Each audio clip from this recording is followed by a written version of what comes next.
जी हां, Netanyahu Trump को धोखा कैसे आखिर हमले से ये पूरा मामला रुका। पिछले कई दिनों से ईरान और अमेरिका के बीच टसल चल रही है। खबर आती है कि अमेरिका ईरान पर कभी भी हमला कर सकता है। मिडिल ईस्ट में युद्ध की आग भड़कने वाली है।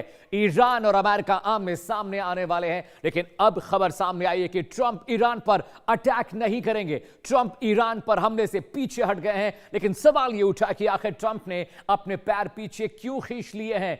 आखिर किसने ट्रंप को ईरान पर हमला करने से रोका। पहले एक रिपोर्ट देखिए, फिर एक एक कर ग्राफिक के जरिए आपको पूरा मामला, पूरी डिटेल एक्सपर्ट के साथ समझाएंगे।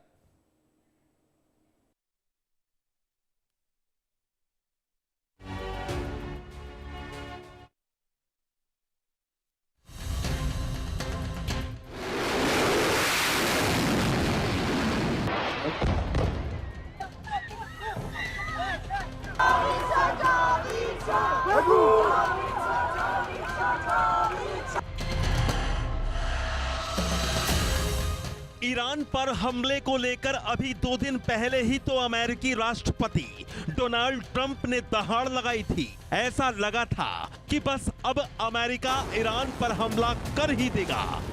आपको याद होगा, आज से ठीक 2 दिन पहले ट्रंप ने सोशल मीडिया पर एक पोस्ट किया था। इस पोस्ट में ईरान के प्रदर्शनकारियों को संबोधित करते हुए ट्रंप ने लिखा था कि आप आगे बढ़ो, मदद पहुंचने वाली है, प्रोटेस्ट करते रहिए, मदद रास्ते में है। सोशल मीडिया पर पोस्ट के बाद डोनाल्ड ट्रंप ने बयान भी दिया था कि अगर ईरान ने किसी प्रदर्शनकारी की हत्या की या उसे फांसी दी तो अमेरिका हमला करेगा। 15 जनवरी 2026 को ट्रंप के इस ट्वीट को पढ़कर और बयान को सुनकर ऐसा लगा था कि अमेरिका ईरान पर हमले का मन बना चुका है। अब कुछ ही घंटे में ईरान पर हमले का आदेश ट्रंप दे सकते हैं। इजरायली प्रधानमंत्री नेतन्याहू का विमान इजरायली एयर स्पेस से बाहर कहीं सेफ जगह पर चला गया था। कतर के अमेरिकी एयरबेस से सैनिक हटाए जाने लगे थे, क्योंकि ऐसा तभी होता है जब अमेरिका कोई बड़ा एक्शन लेने वाला होता है। लेकिन अचानक ट्रंप के तेवर नरम पड़ गए। ट्रंप ने ईरान पर हमला टाल दिया और ट्रंप के इस फैसले से पूरी दुनिया हैरान रह गई। अमेरिका और इजराइल ने अब तक ईरान पे सैन्य कार्रवाई इसलिए नहीं की है क्योंकि इसके 2 मुख्य कारण हैं। पहला, अमेरिका की खुफिया एजेंसीज ने राष्ट्रपति डोनाल्ड ट्रंप को बताया है कि ईरान पे कब्जा इतना आसान नहीं होगा जिस तरह से वेनेजुएला पे था, क्योंकि ईरान की सेना काफ़ी सक्षम है, काफ़ी सार्थक है। और दूसरा कारण यह है कि खाड़ी के कई देशों ने, जैसे कतर, ओमान, यूएई, इन्होंने अमेरिका को बताया है कि यदि अमेरिका ने ईरान पे हमला किया तो यह क्षेत्रीय युद्ध में बदल जाएगा और उनके देशों पर भी सैनिक वार होंगे। अब सवाल ये उठे कि आखिर ईरान पर हमले का आदेश देने से पीछे क्यों हटे ट्रंप। नेतन्याहू ने ट्रंप को ईरान पर हमला टालने के लिए क्यों कहा। क्या ईरान में आयतुल्लाह खामेनेई की इस्लामिक सत्ता अब कायम रहेगी। बताया जा रहा है कि 13 जनवरी को मिडिल ईस्ट में अमेरिका के मित्र देशों यानी सऊदी अरब, यूएई और कतर ने ट्रंप से हमला न करने की अपील की थी। अरब देशों की दलील थी कि हमले के बदले में ईरान इन देशों को निशाना बना सकता है। 14 जनवरी को इजराइल के प्रधानमंत्री नेतन्याहू और ट्रंप के बीच बातचीत हुई थी। नेतन्याहू ने भी यही कहा था कि ईरान पर हमले को कुछ वक्त के लिए टाल देना चाहिए। इजराइल की दलील थी कि उसका एयर डिफेंस सिस्टम अभी उस लेवल तक नहीं पहुंच पाया है जहां वो ईरानी हमलों को पूरी तरह रोक सके। लगता है कि आईआरजी ने फिलहाल उग्र प्रदर्शनकारियों पर कुछ हद तक कंट्रोल पा लिया है।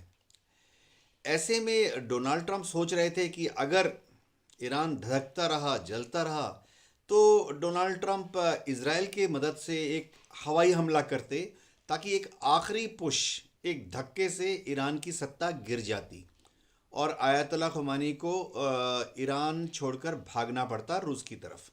ऐसा हुआ नहीं। अब सवाल ये उठता है कि अमेरिका ने ईरान पर रहम किया या फिर कोई नया जाल बुना है, क्योंकि जिस तरह से ट्रंप ने ईरान पर हमला टाला उससे कई तरह की तस्वीरें बनती दिख रही हैं। ईरान पर हमले को टालने के बाद जो वक्त मिलेगा उसमें इजराइल और अमेरिका के सहयोगी देश अपने सुरक्षा ढांचे को मजबूत करेंगे। एक बार जब एयर डिफेंस मजबूत हो जाएगा तो ट्रंप सीधे ईरान पर हमला कर देंगे। दरअसल ट्रंप एक जिद्दी शख्स है। ऐसे व्यक्तियों के लिए कहा जाता है कि जो वो ठान लेते हैं उसे पूरा करने के लिए किसी भी हद को पार कर जाते हैं। इसी वजह से कहा भी यही जा रहा है, आज नहीं तो कल ईरान पर ट्रंप हमला जरूर करेंगे। Bureau report, India news. तो बड़ा सवाल आखिरकार यही है कि नेतन्याहू और ट्रंप शुरू में चाहते थे ईरान पर हमला करना, अचानक मुलाकात हुई, बात हुई, क्या ऐसा हुआ कि ट्रंप पीछे हो गया और नेतन्याहू ने उनका साथ छोड़ दिया? दो एक्सपर्ट्स मेरे साथ जुड़ रहे हैं। जी हाँ, एक सिवाच साहब मेरे साथ हैं जो कि डिफेंस मामलों के जानकार हैं। सिवाच सर, आपका बहुत बहुत स्वागत है। और मेरे साथ एम्बेसडर गौरी शंकर हैं, ही इज एक्स डिप्लोमेट। सबसे पहले सिवाच सर मैं आपके पास आऊंगा। अभी तक ये दोनों मुल्क और राष्ट्र मिलकर ईरान को घेरने की कोशिश कर रहे थे, लेकिन 2-3 दिन पहले मुलाकात हुई, मीटिंग हुई, उसके बाद आखिरकार नेतन्याहू ने ट्रंप को हमले से मना क्यों कर दिया? क्या इजराइल को यह लग रहा था ही इज नॉट प्रिपेयर, और अमेरिका भी डर रहा था कि एस्केलेशन अगर ज्यादा हो गया तो लेने के देने ना पड़ जाए? Sir, over to you. हाँ बिल्कुल, देखो 3-4 चीजें हैं जिसके कारण इजराइल ने बताया अमेरिका को कि इस समय जो है हमला करने का ईरान पे ठीक नहीं है। उसकी एक तो वजह यही है कि इजराइल के ऊपर पलटवार होता और उसका जो आयरन डोम सिस्टम था वो हर एक मिसाइल को रोक नहीं पाएगा, स्पेशली जो हाइपरसोनिक मिसाइल जो अल फतह बना दी है ईरान ने। ईरान के पास बहुत बड़ा जैवड़ा है मिसाइल का। तो एक तो सबसे इम्पोर्टेंट ये। दूसरा कि अगर इजराइल की कमी पूरे करने के लिए उसको टाइम चाहिए। अभी बाकी जो हैं अमेरिका की बेसिस, वो 8 के करीब बेसिस हैं। वो कतार में भी है, ओमान में भी है, बहरान में भी है, यूएई में, सऊदी अरेबिया में है, जॉर्डन में। अगर अमेरिका हमला करता है ईरान पे तो ईरान पलटवार करेगा, इन को टारगेट करेगा जहां पर बेसिस है। और अभी उनको नुकसान हो सकता था कि इन देश भी इन्वॉल्व हो जाते लड़ाई में, और ज्यादातर उन देशों ने लड़ाई में आने का मना किया है और उन्होंने कहा हमारी एयर स्पेस अमेरिका इस्तेमाल नहीं कर पाएगा। इसका मतलब अगर वो उनकी एयर स्पेस इस्तेमाल नहीं कर पाएगा तो फिर जब तक उसका 7th फ्लीट जो कि एक प्रकार Abraham Lincoln, right sir, please stay with me. I have to take a reaction from ambassador Gauri Shankar also. Ambassador साहब, जो सर सिवाज सर बता रहे हैं कि एक प्रिपरेशन बहुत मुकम्मल जरूरी है जंग में जाने के लिए, लेकिन जो डिप्लोमेटिक कम्युनिकेशन है वहां भी वीक दिखाई दिया। इजराइल भी, अमेरिका भी, पहले आप कहते कि हम हमला करेंगे और वहां पर हम ईरान को तबाह कर देंगे, फिर अचानक से व्हाइट हाउस में एक मीटिंग होती है, फिर आप अपना नैरेटिव चेंज कर देते हैं। क्या अमेरिका इजराइल डरे हुए हैं ईरान से एस्केलेशन के बाद कहीं न्यूक्लियर वेपन अटैक ईरान न कर दे? सर नमस्कार। नमस्कार। देखिए, इसके मैं मानता हूं कि इसके 3 प्रमुख कारण हैं, जिसमें सबसे पहला कारण है कि ईरान में कोई ऑल्टरनेटिव लीडरशिप दिखाई नहीं दी। Right sir. ये लग रहा था ट्रंप को कि वहां पे केओटिक सिचुएशन और सिविल वार नहीं हो जाए, क्योंकि कोई भी ऑल्टरनेटिव लीडरशिप वहां दिखाई नहीं दे रही है। Right sir. और मेरे कुछ जानकार हैं जो ईरान में कई बार विजिट कर चुके हैं। Right sir. उनका मानना यह है कि रूरल एरियाज में अभी भी खamenei का काफी प्रभाव है, क्योंकि वहां पर जो फंडामेंटलिस्ट इस्लामिक लोग हैं वो बड़े प्रभावशाली हैं, जबकि बड़े शहरों में उनका प्रभाव बहुत कम रह गया है और वहां की जनता पूरी स्वतंत्रता चाहती है। दूसरा कारण ये था कि इसके वजह से ईरान हो सकता है कि इजराइल पर और अरब देशों के ऊपर हमला कर दे, या अमेरिका के जो कैंप्स हैं या जो बेसेज हैं उनके ऊपर हमला कर दे और एक रीजनल वारफेयर स्टार्ट नहीं हो जाए। तो ये दूसरा कारण था। और तीसरा कारण मैं मानता हूं कि उस जो अमेरिका जो है वो ये चाह रहा है कि इस तरह से वार करके वो एक क्वैगमायर में, एक दलदल में नहीं फंस जाए कहीं पे, क्योंकि दलदल में फंसने से फिर अमेरिका की क्षति जो है उसकी जो उसकी साख है उसको बहुत बड़ी क्षति लगेगी। और अगर वो फंस करके भी खामनाई को बाहर नहीं निकाल पाया और फेयर इनफ दूसरी सर। सरकार नहीं बिठा पाया, तो अमेरिका को बड़ा नुकसान होगा उससे। ठीक है sir, please stay with me. General साहब भी साथ रहिएगा, मिस्टर आप भी साथ रहिएगा। एक ग्राफिक जरा दर्शकों को बता दें कि ईरान पर हमला जो टला उसकी 4 अहम वजह क्या थी। जी हां, पहली वजह आपको बता रहे हैं, नेतन्याहू ने ट्रंप को हमला करने से मना किया, पहली वजह यह थी। दूसरी वजह, सऊदी अरब, कतर, अमेरिका, यूएई लगातार इस मसले का विरोध कर रहे थे और डर इसी बात का था। इसके अलावा अगली जो वजह थी, नेतन्याहू ने जब मना किया उसके बाद अमेरिका ने भी सोचा, अमेरिका अभी अटैक के लिए पूरी तरह से तैयार नहीं था क्योंकि उनकी वॉरशिप अभी मिडिल ईस्ट पहुंची नहीं थी, खाड़ी मुल्क में पहुंची नहीं थी। इजराइल ऑलरेडी कुछ महीने पहले ईरान के साथ वॉर में मुफ्तला था और वहां से फ्री होने के बाद अभी आयरन डोम ठीक से फिल नहीं है, मिसाइलों की खेप तैयार नहीं थी। इस वजह से शायद बहुत मुमकिन है कि इस वजह से दोनों ही मुल्कों ने वॉर में जाने से अपने आप को रोका और अपने हाथ पीछे खींचे। 2 प्रतिक्रियाएं हैं, जरा सुनिए, उसके बाद हम कार्यक्रम में आगे बढ़ते हैं। जिन आंतरिक प्रदर्शनों के ऊपर अमेरिका को बहुत भरोसा था और ऐसा लग रहा था कि खामेनेई गवर्नमेंट इन प्रदर्शनों के सहारे गिराई जा सकती है, वैसा कुछ होता हुआ दिखाई नहीं दे रहा है। ईरानियन रेवोल्यूशनरी गार्ड्स ने अपने यहाँ हो रहे विरोध प्रदर्शनों को पूरी तरह से दबा दिया है। इसके अलावा इजराइल का यह आकलन है कि ईरान की जो मिसाइल ताकत है वो पूरी तरह से नष्ट नहीं हुई है और किसी भी तरह के हमला करने पर वो अपनी पूरी ताकत, मिसाइल क्षमता को इजराइल के खिलाफ डायरेक्ट कर सकता है। और यही अंदेशा अमेरिका को भी है कि ये मिसाइल्स अल उदैद समेत तमाम मिडिल ईस्ट में अमेरिकन बेसेस को नुकसान पहुंचा सकते हैं। ये बिल्कुल स्पष्ट है कि United states of America Iran के ऊपर लगातार दबाव बना करके रखेगा, लेकिन वर्तमान समय में जो वहाँ पर आंतरिक हालात हैं उसको यूनाइटेड स्टेट्स ऑफ अमेरिका के ट्रंप प्रशासन के द्वारा, अमेरिका की एजेंसीज के द्वारा पूरी तरीके से एसेस किया जा रहा है। और ईरान के संदर्भ में जो मिडिल ईस्ट रीजन के जो राष्ट्र हैं उनका क्या अप्रोच है उसको भी अमेरिका का प्रशासन एसेस कर रहा है।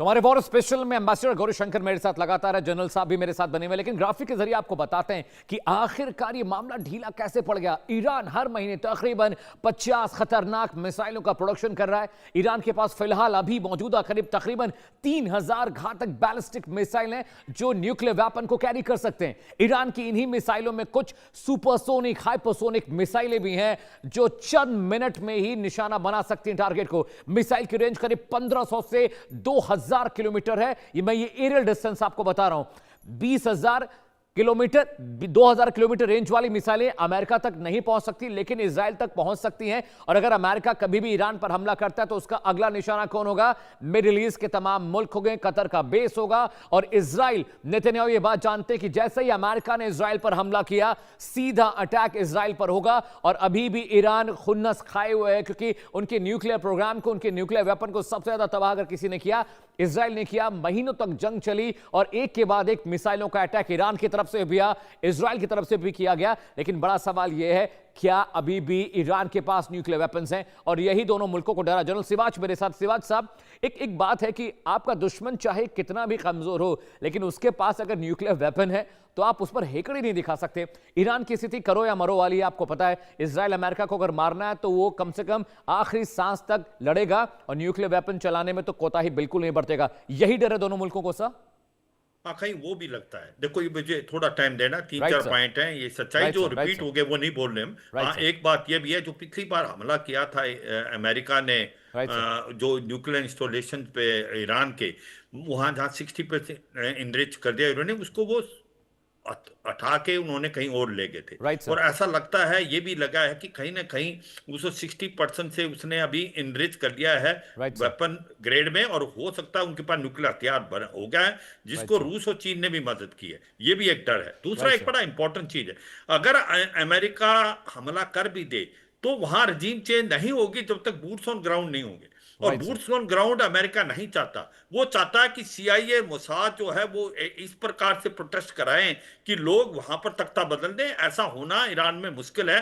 वो तभी हो सकता है जब IRGC के अंदर कूद पड़ती है, क्योंकि IRGC कंट्रोल करती है ईरान को। 60% जो उसका इकोनॉमी वो भी आईआरजीसी के पास है। आईआरजीसी बहुत नजदीक है अयातुल्लाह अल खमैनी को। अगर उसमें डिफेक्शन होती है तभी ये रजीम गिरेगी, ये रजीम नहीं गिरेगी, बल्कि उल्टा असर हो सकता है। अगर आप उसके ऊपर हमला करते तो हो सकता है ईरान दोबारा इकट्ठा हो जाए। तो ये जो कई चीजें हैं कि, और ये सच्चाई है कि जो मिडिल ईस्ट की जो दूसरी कंट्रीज हैं, मुस्लिम कंट्री, वो सब वार्न करी अमेरिका को ये लड़ाई हमारे ऊपर आएगी और बहुत बड़ा नुकसान हो सकता है। और वहां पर एक और याद, तो सेंट्रल कमांड जो है यूएस का, वो भी कतार के अंदर है, उसके ऊपर भी हमला हो सकता है। इजराइल को डर है कि उसके ऊपर पलटवार होगा। और सच्चाई यह है कि आपने बड़ा सही बताया, न्यूक्लियर हथियार भी हो सकते हैं। तो ओवरऑल ऐसा लगता है अमेरिका क्या चाहेगा कि अयातुल्लाह अल खमैनी इतने कमजोर हो जाएं कि आने वाले समय में वो उसकी बात माने जो अमेरिका चाहता है। अगर उसने न्यूक्लियर हथियार नहीं बनाया तो वो न्यूक्लियर हथियार ना बनाए। ये भी मुझे लगता है एक स्ट्रेटेजी है, ऐसी स्ट्रेटेजी बदलेगा। और सबसे इंपॉर्टेंट पॉइंट जो आपने बोला, अभी वो ऑप्शन है ही नहीं अटैक करने की, क्योंकि इब्राहिम लिंकन अभी तक नहीं आया, उसको भी कम से कम 4 से 5 दिन लगेंगे। Fair enough sir, point taken. Ambassador, आपने भी खाड़ी देशों में काम किया और आप वहां की पॉलिटिक्स को और जियोपॉलिटिकल सिनेरियोज को समझते हैं। क्या अब कम्युनिकेशन का रास्ता बचा हुआ है? क्या डिप्लोमेटिक कम्युनिकेशन इस चीज को बेहतर कर सकता है? क्योंकि अमेरिका बहुत चालाक मुल्क है। ट्रंप क्या करेंगे, उनका अगला स्टेप क्या होगा, कोई नहीं जानता। आपको याद होगा B-2 बम्बार्डियर गिराने से पहले, उसके हमले से पहले 7 दिन का वक्त मिला था बातचीत के लिए, लेकिन अगले ही दिन अमेरिका ने हमला किया और उनके न्यूक्लियर जो असेंबलीज थी, जो उनकी फैसिलिटीज थी, वहां पर हमला हुआ। एम्बेसडर साहब, ये बिल्कुल सच्चाई है कि प्रेसिडेंट ट्रम्प बड़े अनप्रिडिक्टेबल हैं। Right sir. वो कब किस समय क्या कर दें किसी को पता नहीं। अभी वो कह रहे हैं कि हम कुछ नहीं करेंगे और हो सकता है 2 घंटे बाद वहां पे कोई एक्शन ले लिया जाए। लेकिन फिर भी मेरे को ऐसा लग रहा है कि प्रेसिडेंट ट्रम्प बड़े समझदार आदमी हैं और वो इस दलदल में अपने आप को नहीं फंसाना चाहते। क्योंकि अगर उनको क्लियर लगे कि वो खमनाई को उठाकर अपनी जो पसंद की सरकार है वो वहां पे बिठा देंगे तो वो एक्शन लेंगे। लेकिन अगर ये संभव नहीं है उनके लिए तो फिर वो एक्शन लेकर के अपनी साख को नहीं गिराना चाहेंगे। और अभी बिल्कुल बड़ा क्लियर है कि वहां पे कोई ऑल्टरनेटिव लीडरशिप पनपी नहीं है ईरान के अंदर जिसको वहां की सत्ता सौंपी जा सके। और इसके अलावा जो वहां के रूरल एरियाज हैं उनके अंदर खमनाई का बेस बड़ा स्ट्रॉन्ग बताया जाता है। मेरे एक कलीग हैं जो ईरान को काफ़ी विजिट करते रहते हैं, हर 2-3 महीने में एक बार जाते हैं।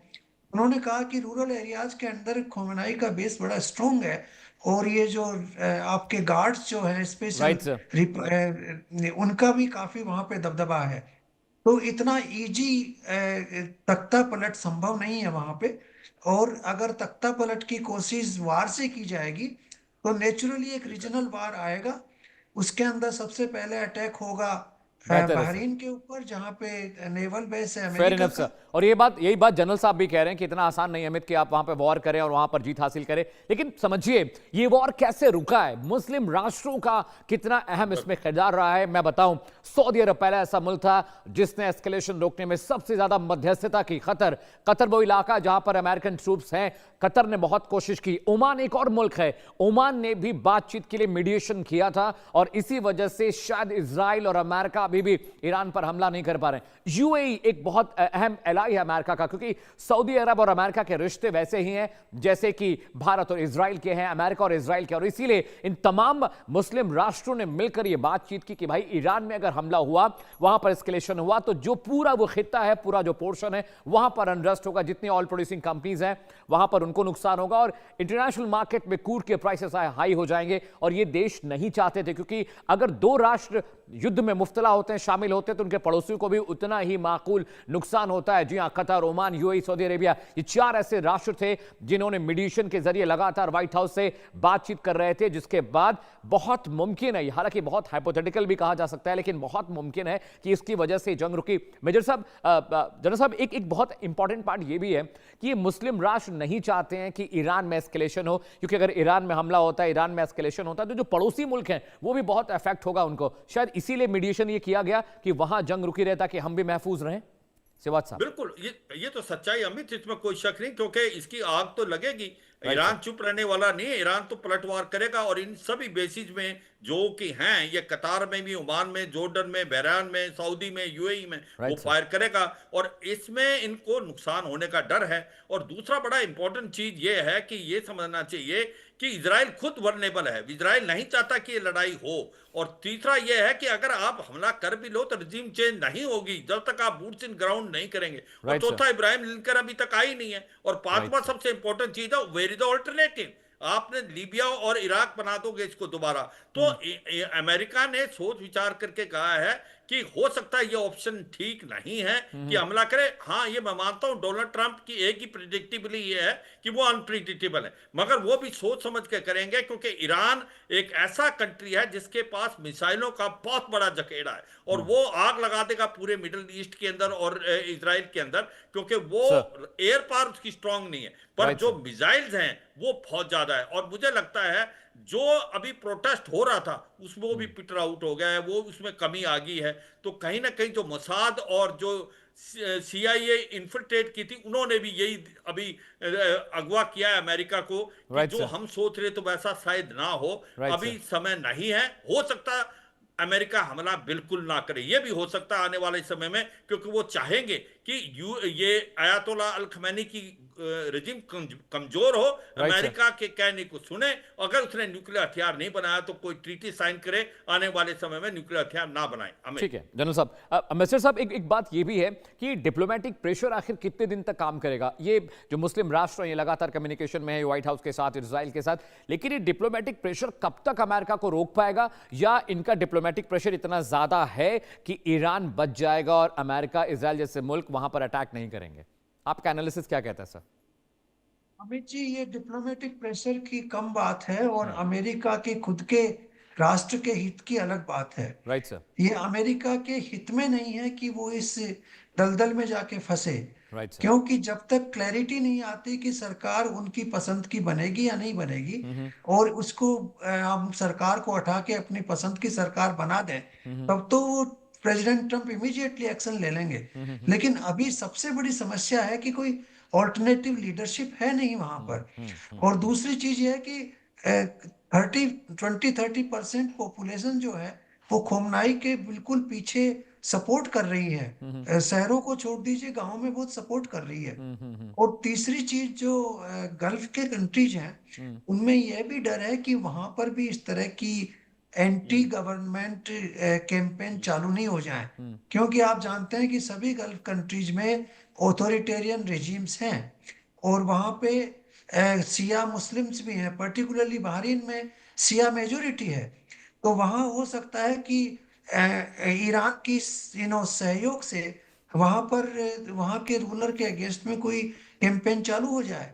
तो इस तरह की संभावनाएं भी नजर आती हैं।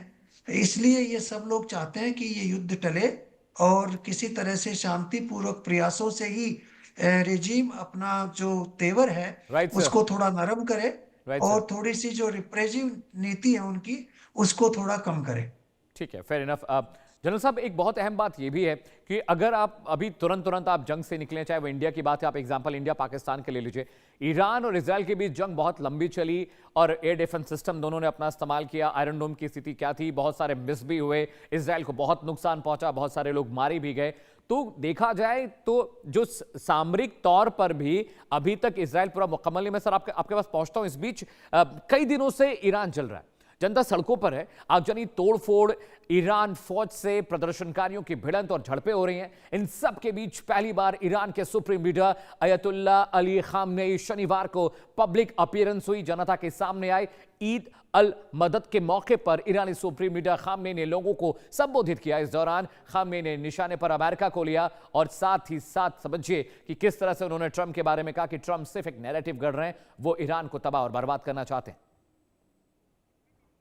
जी हां, जहां तक आपको समझ में आ रहा है कि ईरान अब करो या मरो की स्थिति में है। और सुप्रीम लीडर खामनेई जब पब्लिक अपीयरेंस हुई, जब वो पब्लिक के सामने आए, तो उन्होंने कहा कि हम अलग अलग शहरों से आए लोगों को संबोधित कर रहे हैं, उनसे बात कर रहे हैं, और उन्होंने ये बात समझाने की पूरी कोशिश की कि किस तरह से अमेरिका सिर्फ इंटरनेशनली ये बताने और समझाने की कोशिश कर रहा है कि ईरान का न्यूक्लियर प्रोग्राम दुनिया के लिए खतरा है, ईरान की आर्मी दुनिया के लिए खतरा है, वहां का जो सिविल वॉर चल रहा है वो दुनिया के लिए खतरा है। लेकिन उन्होंने कहा कि हमारी जनता जानती है, समझती है और बेहतर तरीके से इस पूरे मामले को हम देख रहे हैं। इस बीच हमारे साथ दो गेस्ट भी बने हुए हैं। जनरल सिवाच मेरे साथ हैं, साथ ही साथ मेरे साथ एम्बेसडर गौरीशंकर साहब हैं। उनसे भी ये समझने की जरूरत है, सर खामनेई वापस तो आए हैं, लेकिन ये अपीयरेंस शायद पहले हो जाना चाहिए था। ये अपीयरेंस अगर पहले हो गया होता तो शायद मुझे लगता है कि एक मैसेज जाता, लेकिन खामनेई के तेवर से सर लग रहा है कि वो बात करने के लिए तैयार नहीं। जनरल साहब देखो, मुझे ऐसा लगता है कि अमित बैक चैनल डिप्लोमेसी भी काम कर रही है अमेरिका और ईरान के बीच में, क्योंकि अमेरिका ने भी सब पहलू देख लिए हैं कि अगर हमला हुआ, रजीम चेंज नहीं होगी, क्योस कन्फ्यूजन होगा, कोई इसका ऑल्टरनेटिव नहीं है। और इनका मकसद है कि प्रेजेंट रजीम को कमजोर करना, और कहीं ना कहीं अगर इन्होंने न्यूक्लियर हथियार नहीं बनाया तो एक प्रकार न्यूक्लियर डील साइन कराना। और मुझे लगता है कि उसी तरफ आयतुल्ला अल खमैनी अब पब्लिक के सामने आए, वो एक बहुत आसान टारगेट बन सकते हैं अमेरिका का। नहीं तो उसकी वेयर अबाउट्स नहीं पता लगती। इस्माइल हानिया को कैसे मारा था ईरान के अंदर अमेरिकन।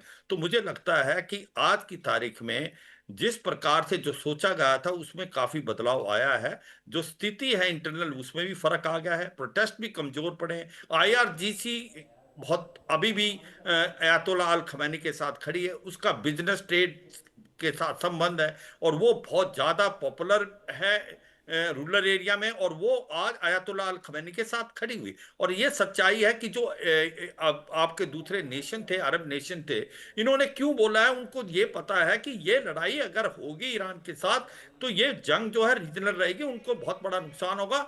70% वर्ल्ड का जो एनर्जी है वो यहाँ से आता है और सारे के सारे रेट्स काफी बढ़ जाएंगे। तो ये एक प्रकार से अनसर्टेनिटी का माहौल आएगा मिडिल ईस्ट में। इजराइल लगता है कि वो कहता है कि जो हम गाजा पट्टी के अंदर हमास को सॉर्ट आउट करने हैं वो भी नहीं हो पाएगा, वो डिसआर्म होने हैं वो भी नहीं हो पाएंगे। और नुकसान ये है कि उसका आयरन डोम सिस्टम जो हाइपरसोनिक मिसाइल अल फतह को नहीं रोक पाएगा। आज उसको भी लगता है कि जिस प्रकार से पिछली बार भी हमले काफी सटीक रहे थे, कुछ एक मिसाइलें पेनिट्रेट कर गई थी इजराइल के अंदर, अब की बार और भी होंगे। तो मुझे लगता है कि ओवरऑल सिचुएशन में अमेरिका ने देखा कुछ खास मिलेगा नहीं, मगर वही बात है दलदल में फंसना। जैसे आज रूस यूक्रेन की दलदल में फंसा हुआ है तो अमेरिका भी ऐसी, और उसको पता है इराक में क्या हुआ, लीबिया में क्या हुआ, पनामा में क्या हुआ। आपको रजीम चेंज कराने के चक्कर में चले तो गए, होता नहीं। और वहां तो वो बूट्स ऑन ग्राउंड गए थे, यहाँ तो बूट्स ऑन ग्राउंड जाए नहीं।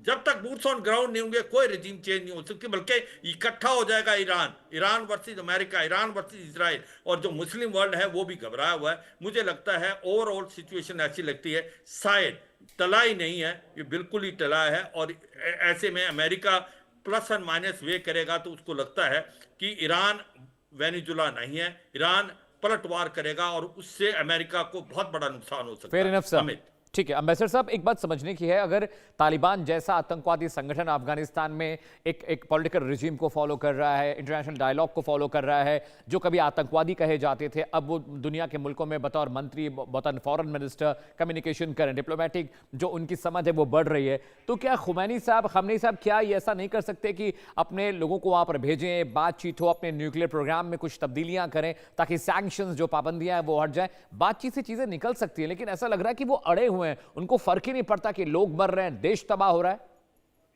सर देखिए, मेरे को नहीं लगता कि खामेनेई अपनी पोजीशन को चेंज करेगा। Right sir, back channel dialogue जरूर चल रहा है, लेकिन इनकी पोजीशन इतनी हार्डन हो चुकी है, पर्टिकुलरली जब अमेरिका के अटैक जब हुए थे उनके न्यूक्लियर इंस्टॉलेशन पे, उसके बाद से इनकी पोजीशन बहुत हार्डन हो चुकी है। राइट सर, अभी आपने देखा, अभी कल जो इन्होंने अपना स्पीच दिया उसमें अमेरिका को पूरी तरह से ब्लेम किया है इन दंगों के लिए, इन डेमोन्स्ट्रेशंस के लिए। तो ये पोजीशन मेरे को नहीं लगता इनके रहते हुए, लेकिन अगर ये 86 इयर्स के ओल्ड हैं और इनका जाना निश्चित है, हो सकता है ये 1-2 वर्ष में ये चले जाएंगे, उसके बाद जब नया रेजिम आएगा वो हो सकता है अमेरिका के साथ रिकॉन्सिलिएशन करे और किसी तरह का एग्रीमेंट बना ले। लेकिन मैं तो मानता हूं कि जब तक खामेनेई पावर में है ये एग्रीमेंट साइन नहीं होगा।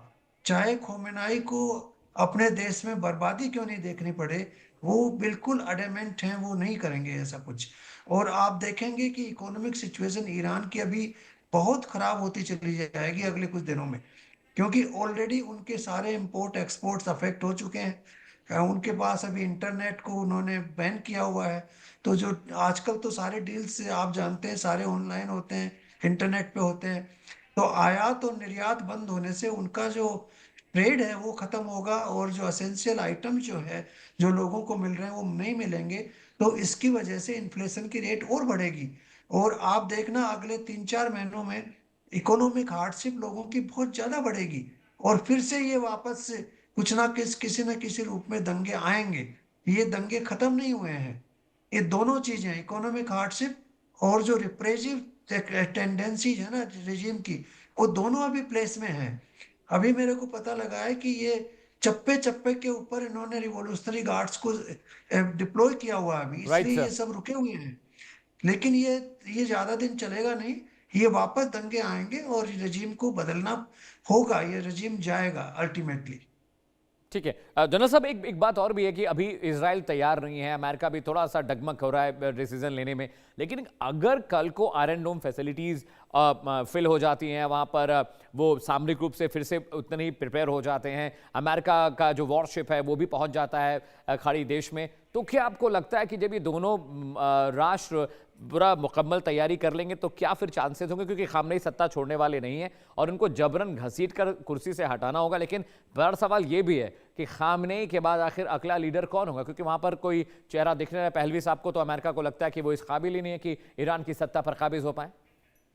हाँ बिल्कुल, देखो मेरे को लगता है कि अगर रिजीम चेंज होती है ईरान की अंदरूनी, तो उनके जो प्रेसिडेंट है वो मॉडरेट माने जाते हैं, जस्कियान, वो हो सकते हैं। मगर सच्चाई ये है, मुझे अभी भी लगता है कि अगर अमेरिका अटैक भी कर लेगा अपने मिसाइल रॉकेट से, रिजीम चेंज नहीं हो पाएगी जब तक बूट्स ऑन ग्राउंड नहीं होंगे। और बूट्स ऑन ग्राउंड अमेरिका नहीं डालेगा क्योंकि उसको पता दलदल में फंसेगा। तो मुझे लगता है ये हर चीज पहलू है, वो ये दिख रहा है कि आज वक्त नहीं है हमला करने का। ना तो उसकी मिडिल ईस्ट की कंट्रीज उसके साथ है, ना इजराइल साथ में है उसका। इब्राहिम लिंकन यहाँ आने के बाद भी हमें अब ये देखना चाहिए, अगर बाय लो लड़ाई होती भी है, अगर वो जाता है तो कितना इफेक्ट पड़ेगा इकोनॉमी में, वर्ल्ड की में। हाँ मैं इस चीज को मानता हूं, ये जो 25% एक्स्ट्रा टैरिफ अभी लगा दिया अमेरिका ने, उससे इकोनॉमी और टिकमकाएगी। और सबसे ज्यादा ऑयल जो है वो चीन देता है। चीन और जो रूस है वो खुल के नहीं आए हैं। हाँ, आज तक चीन और रूस खुल के नहीं आए ईरान के साथ,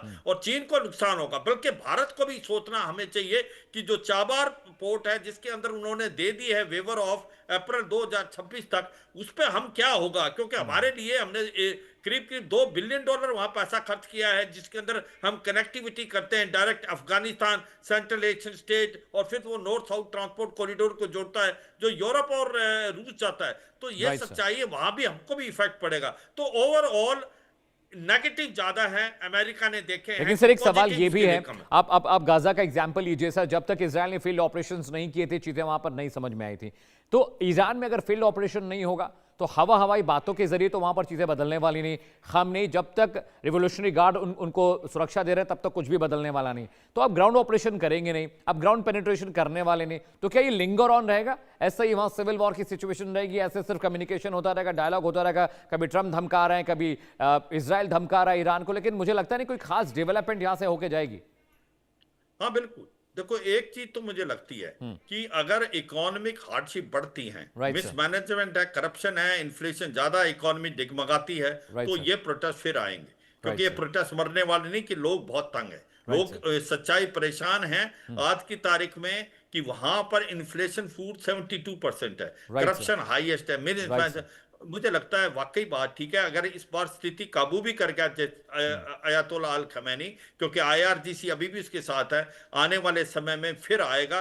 क्योंकि इकोनॉमी जो है वो समझ नहीं रही ईरान की, और जो सैंक्शन लगाए हैं वो बहुत ज्यादा इफेक्ट कर रहे हैं। और अभी जो सैंक्शन नए 25% टैरिफ लगाया है वो मुझे लगता है ज्यादा इंपैक्ट करेंगे।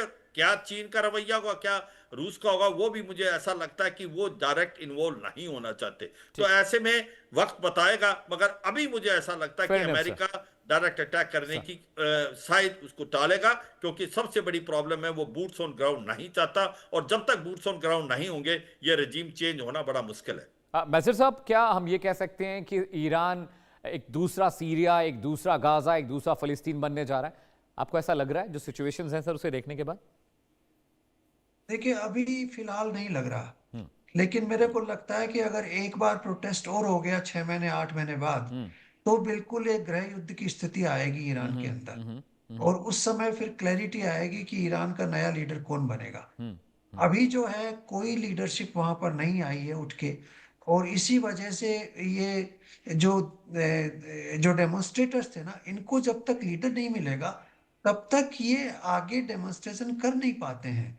2-3 दिन के बाद फिर डेमोन्स्ट्रेशन खत्म हो जाते हैं, जैसे ट्रूप्स का डिप्लॉयमेंट होता है। तो एक लीडरशिप मिलेगी तो वो इमीडिएटली उस पूरे डेमोन्स्ट्रेशन को एक डायरेक्शन देगी और उसको आगे बढ़ाएगी कि किस तरह से आगे चलना है। वो थोड़ी कमी रह गई है अभी तक, और उसी वजह से मेरे को लगता है कि अमेरिका वहां पे अगर वो बूट्स पे ग्राउंड पे डालेगा तो वो इफेक्टिव होगा नहीं, क्योंकि जब तक जनता आपके फेवर में नहीं है तब तक आपके बूट्स वहां काम नहीं कर सकते। और उनकी मिलिट्री पावर भी करीब आधा लाख, करीब 5 लाख लोग हैं उनकी मिलिट्री के अंदर, और उनकी मिसाइल पावर है। तो इतना इजी नहीं है अमेरिका के लिए कि ट्रूप्स वहां भेज के उनकी सत्ता को पलट दे।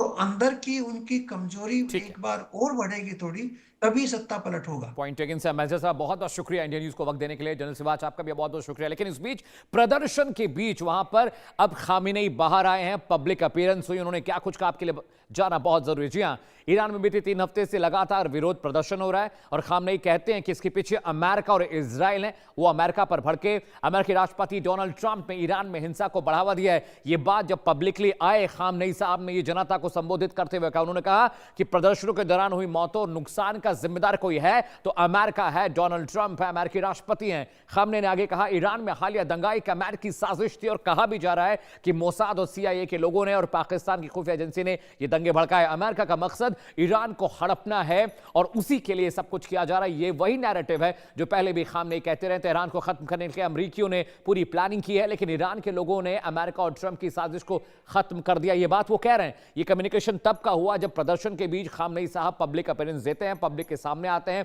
अलग अलग खित्ते, अलग अलग प्रोविंसेस के लोगों को वो संबोधित कर रहे थे, और वहां पर उन्होंने ये बात कही कि भाई अमेरिका का नैरेटिव है, और वो नैरेटिव ये है कि ईरान को तबाह और बर्बाद कर दिया जाए। उन्होंने कहा कि जितनी जाने गई हैं उसके पीछे सिर्फ और सिर्फ अमेरिका जिम्मेदार है। जो भी प्रदर्शन हुए उसके पीछे अमेरिका जिम्मेदार है। वो ईरान को बर्बाद करना चाहता है, इंटरनेशनल कम्युनिटी में एक मैसेज दे रहा है कि ईरान तबाह और बर्बाद हो गया। हमारे क्रूड के जो हमारा भंडार है उस पर वो कब्जा करना चाहता है, अपनी मनमानी वो करना चाहता है। उन्होंने ये भी कहा कि हम ट्रंप को छोड़ेंगे नहीं, अगर ईरान पर हमला होता है तो ईरान अपनी पूरी ताकत के साथ मजबूती से रिटेलिएट करेगा, उन्हें जवाब देगा। ये बात, और उन्होंने ये भी कहा कि ट्रंप दंगाई हैं, उनकी वजह से ईरान के तेहरान, चाहे राजधानी की बात हो, चाहे मुख्तलिफ इलाके हो ईरान के, वहां पर हमले हुए, वहां पर लोगों की जाने गई, और ये सब अमेरिका प्रायोजित था।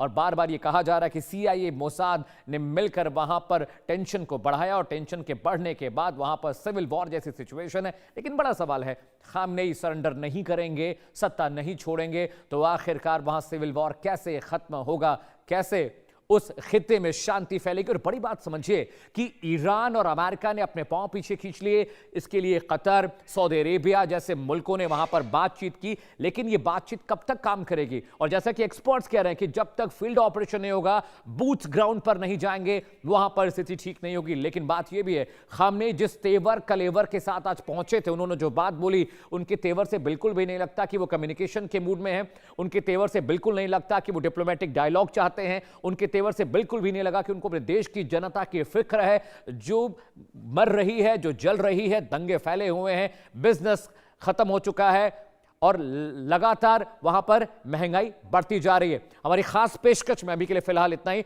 लेकिन अब देखते हैं देश और दुनिया की तमाम बड़ी खबरें फटाफट अंदाज में।